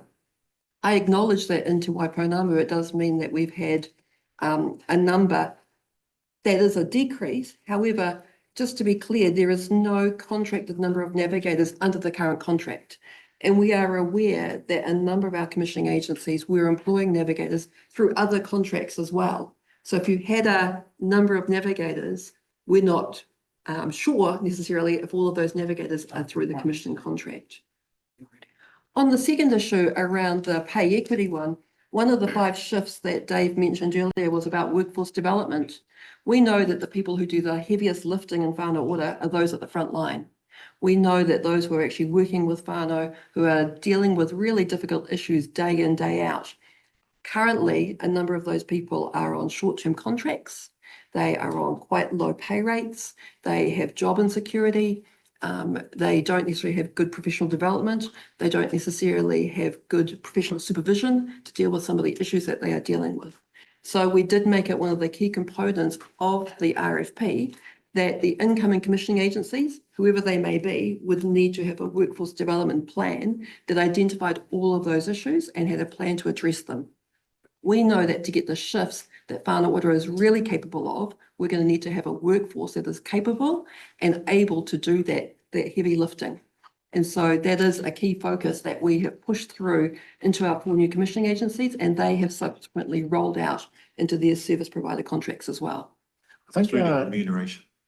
I'll just add a note, from my perspective, there was no requirement around specific navigator numbers and Te Waipounamu.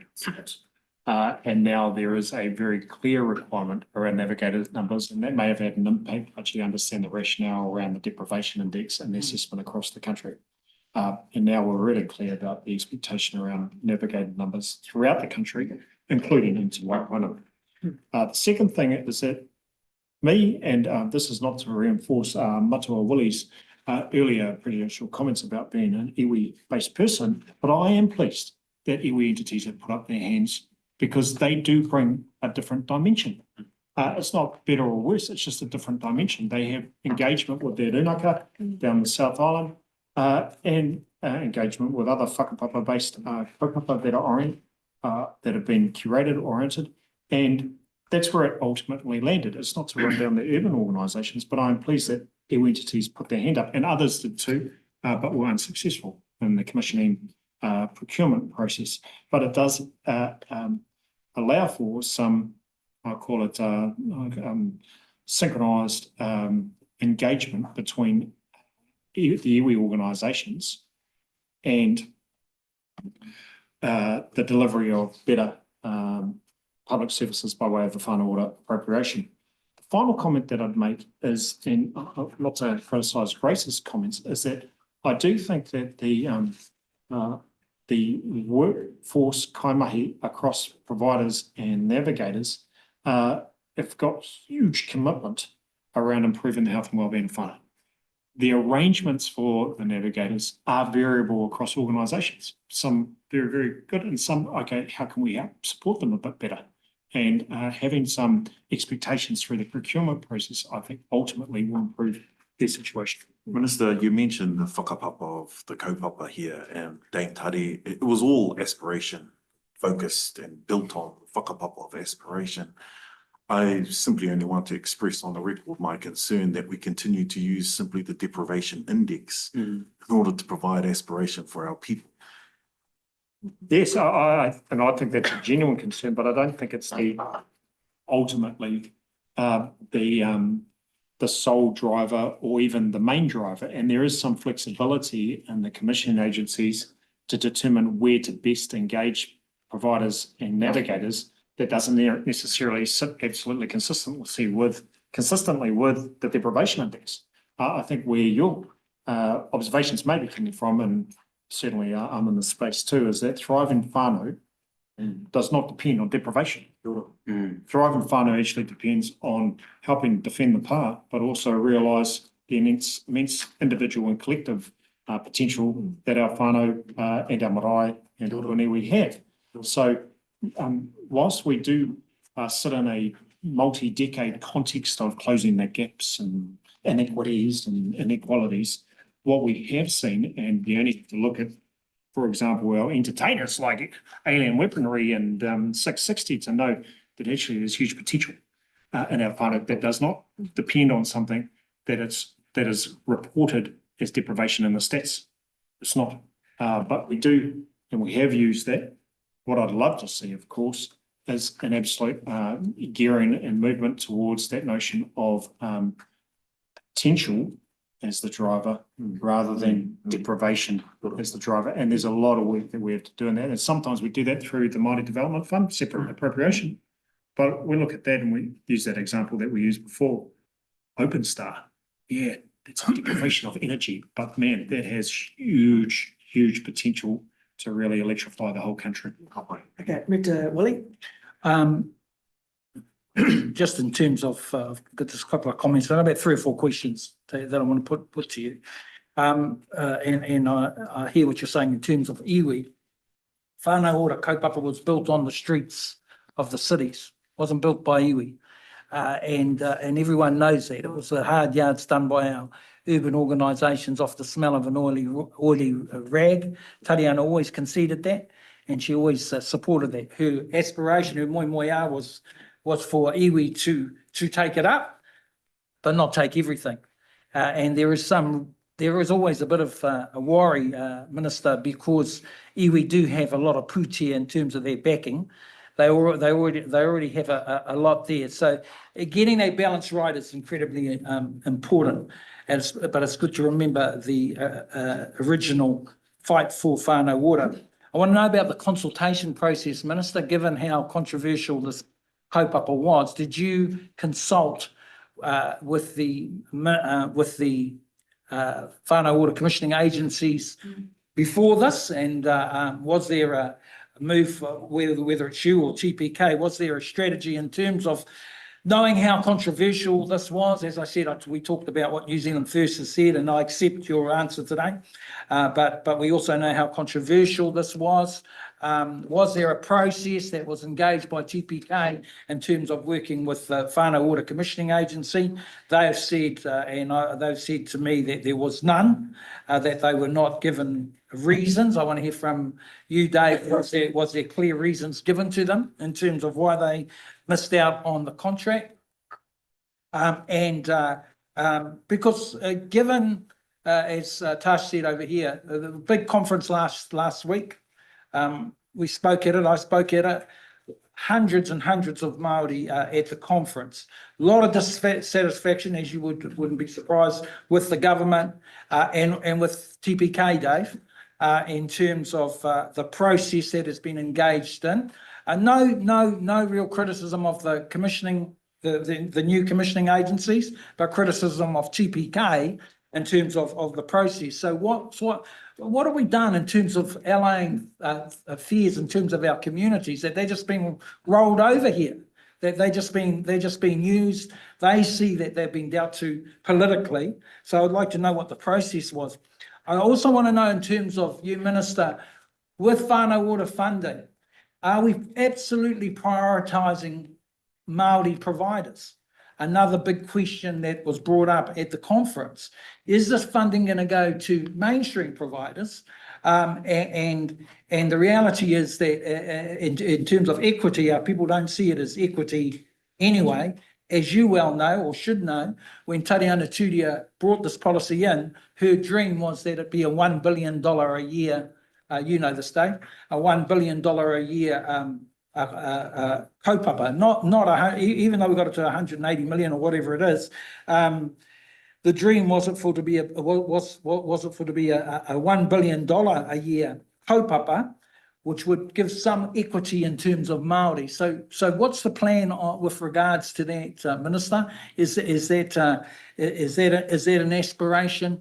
And I just wanted to put those questions out there to you, given how major this has been, how our communities have been affected, how the politics of this, there's so much involved there. So I want to put all those questions on the table. If you could respond, please. Minister, Dave. Let's start with Dave in that process and the concerns. Just in terms of the timeline, as you've talked about going out to engage and right through the procurement process. I'd have to call on Grace to give me the specific dates. But in terms of going out, we did go out earlier last year, at the beginning of the year. Again, Grace will confirm this, to advise what we were going to do around the procurement and why we were procuring, as I've explained to you here today. Then we went through the ROI process and the RFP process and engaged with the commissioning agencies, because all of the commissioning agencies entered into that process, which is a normal procurement process, ROI and then RFP. Then after that, we went into and through that, there's opportunities to question elements of both of those processes. Then after that, we went into the evaluation process, and then from that, the decision process. At the end of that, and we were still in a procurement process, and I personally went out to the commissioning agencies, the incumbent commissioning agencies, and met with them to advise them that they had not been successful. The expectation, and I understand it, was that they would be told why and be given a debrief there and then. But we were still in a procurement process. We had no one signed up. The signing of those contracts from the commissioning agencies didn't occur till much later. So you're still in a procurement process, and it's normal procurement rules that you don't debrief until you know who has been successful, and success is determined on when you finally have that contract signed. Once that was done, then they were debriefed, and they were debriefed in detail by the team in terms of why they weren't successful, not just the incumbents, but also others who had applied in their procurement process. So that's broadly how it worked. And I understand why people would think, oh, well, we want to know the reason right now when we've talked to you.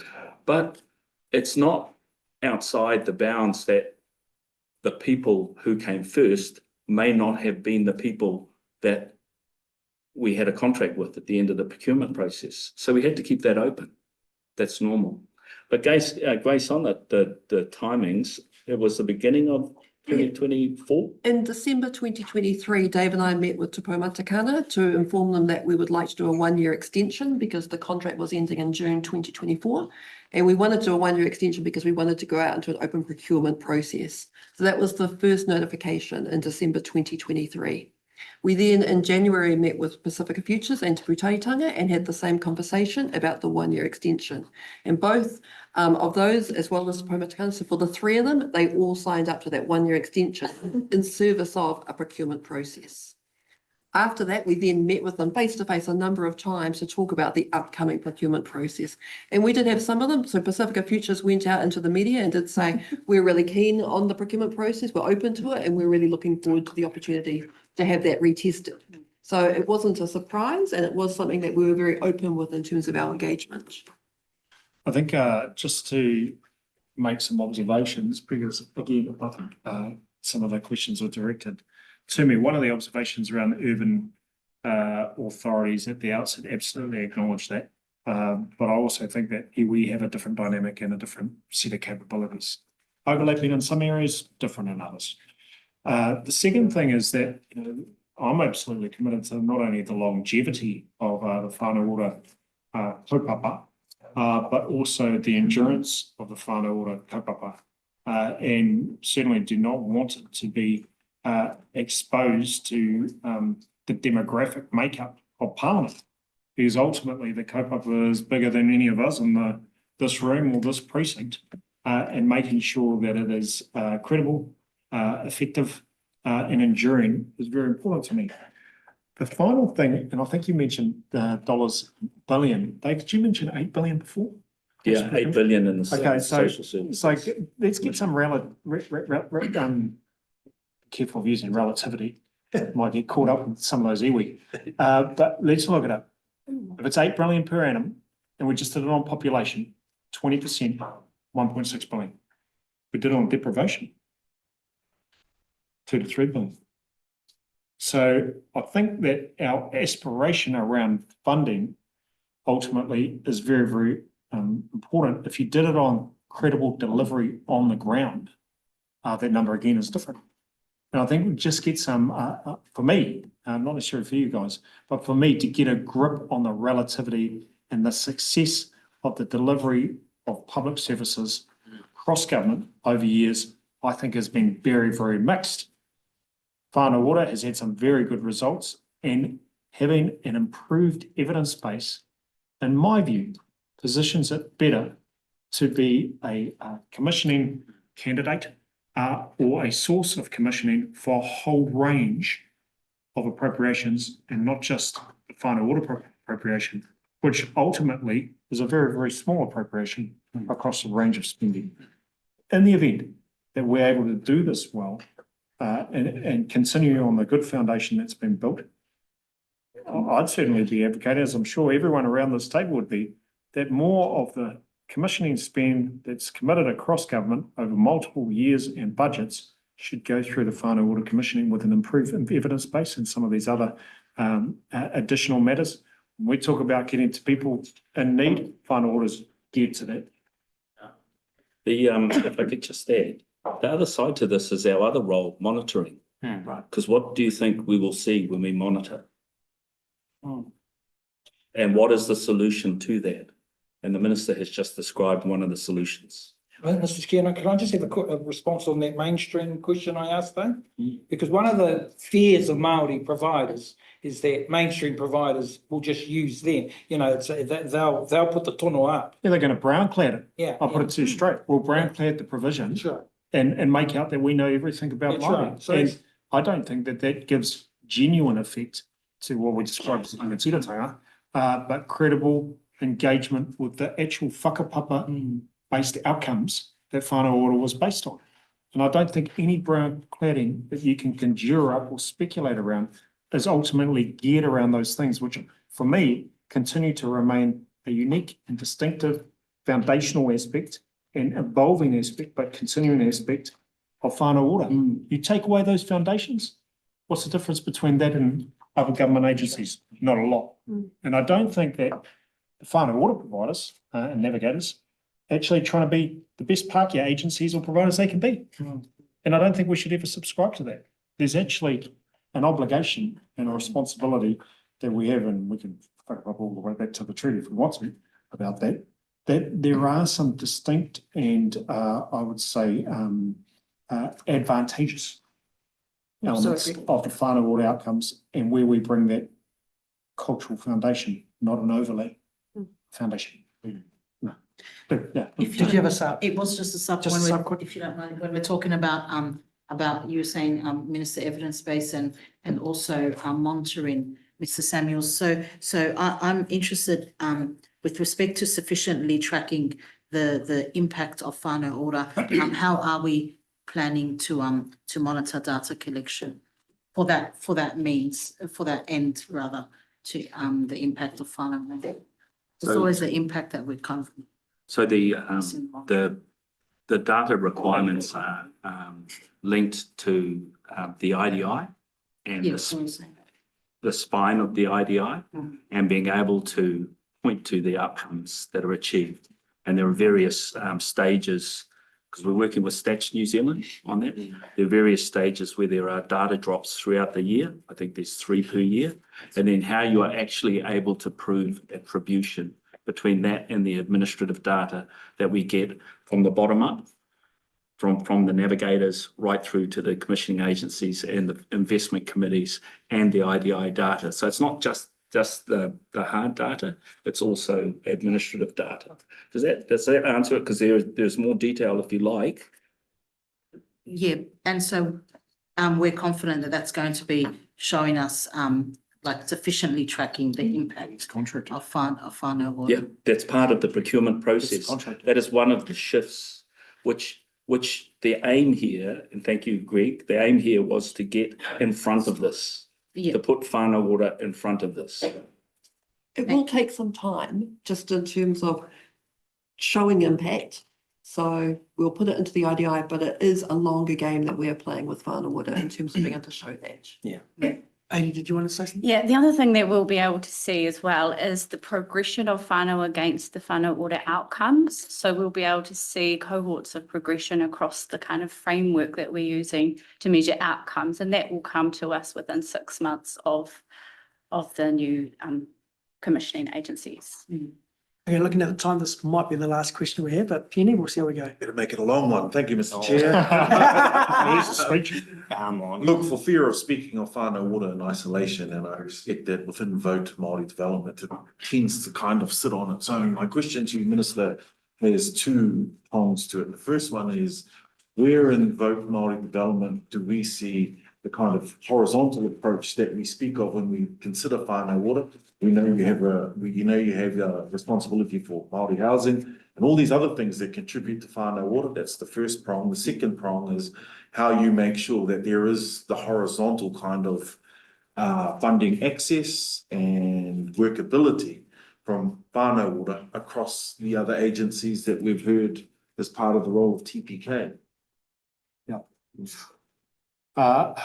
Sorry, and if I may, just because the example I give is what we spoke about in the first instance of Ngātini Whetū and Paiheretia. It was about getting that horizontal yeah, kind of approach. absolutely. So I'm just asking, where in this vote and Well, the process moving yeah, forward? I think we can there's, see that. let me just think about that carefully because I might go off into my own reservation, which would be pretty typical. But let me just stand back and think carefully because ultimately one of the functions of Whānau Ora, or one of the understated outcomes of Whānau Ora is it brings together a whole range of different kaupapa that are funded across different agencies, but the Whānau Ora provider or the commission agency hasn't got their funding. And it ends up picking up a lot of, I don't want to call it mess, but challenges that really are reflect the inadequate delivery of services by other agencies. And Whānau Ora is often loped with it. Whānau Ora providers and navigators, and many of you who have worked in this space really understand that well. So when we engage with the likes of, so Woletiau is a great example, building houses in Toitū Tairāwhiti for single mums with kids. The ability to have interdepartmental, I'll call them boards, well, I don't want to get to that space, but interdepartmental funding that just says, you're doing a great job, here's some pūtea, build the greenfield, whānau communities, and it's hard to do that when you've got existing cities and deprivation and everything, but that's the type of thinking that I have when I forecast where could Whānau Ora go.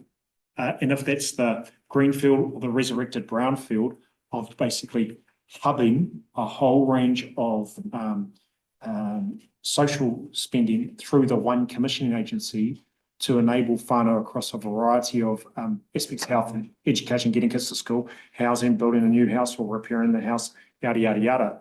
That's where I think there is one pathway for the Whānau Ora 2.0, as it's described by some people, to head toward. I'm actually all for that because then you get people who are trusted providers and navigators who are able to facilitate outcomes across a range of appropriations.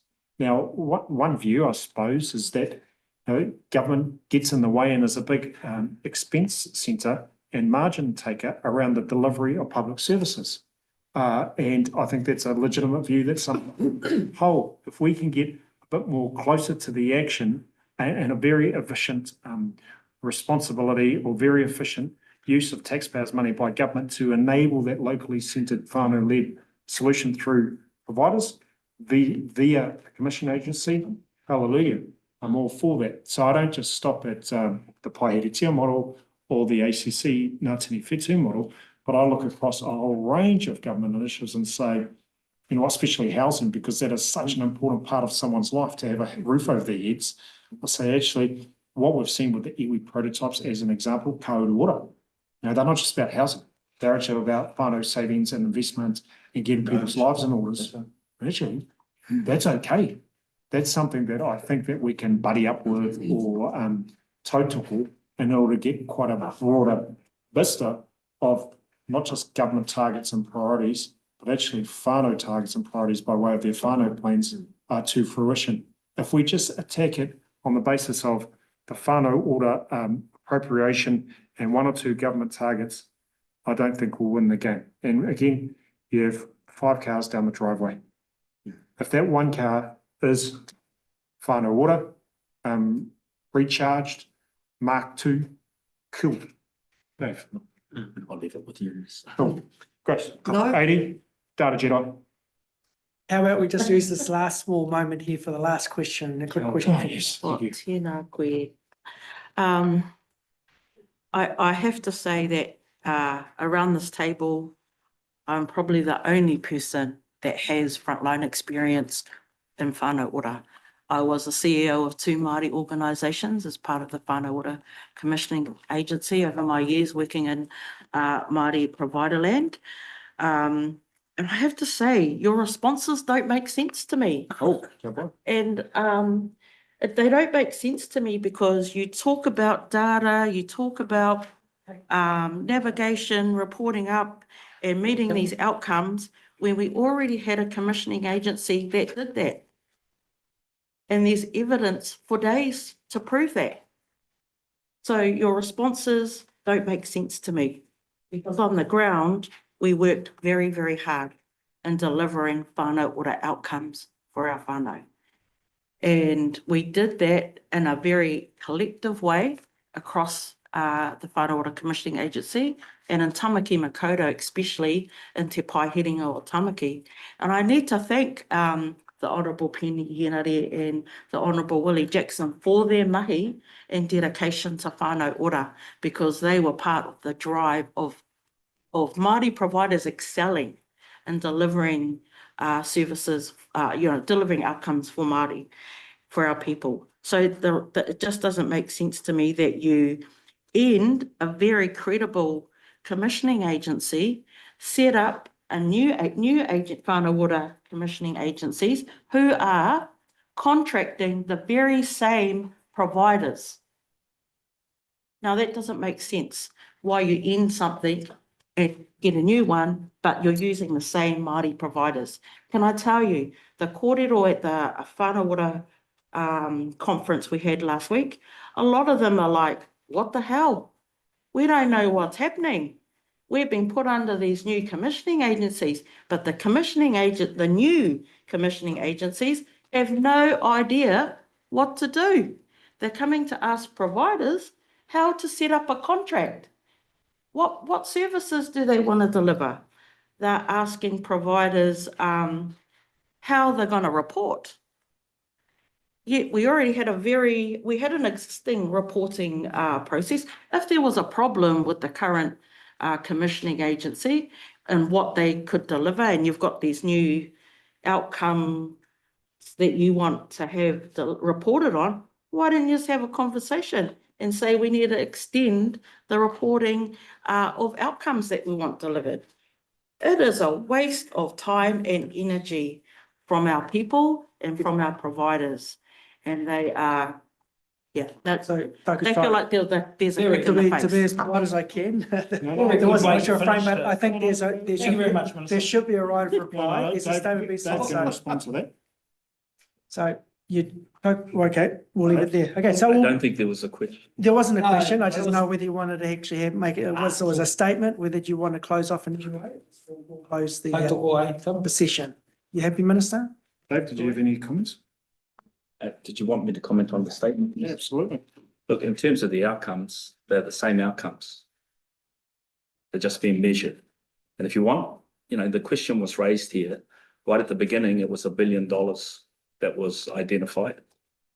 Ask the question, why didn't we get there?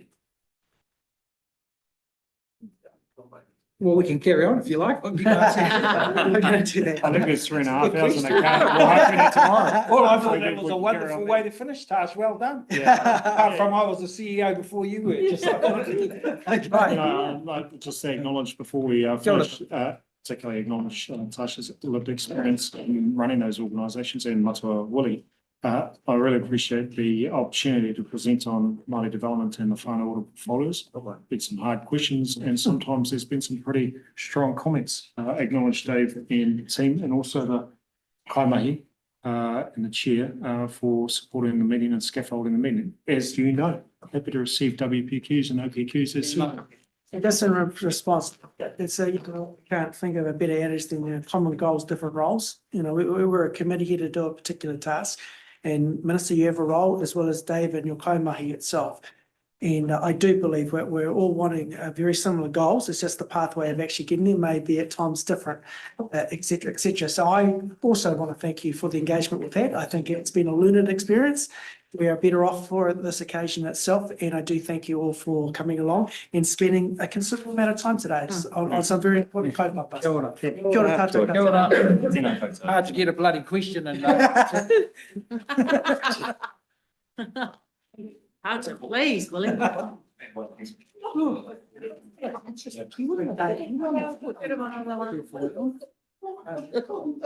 that was very, so that's going to go in the audience.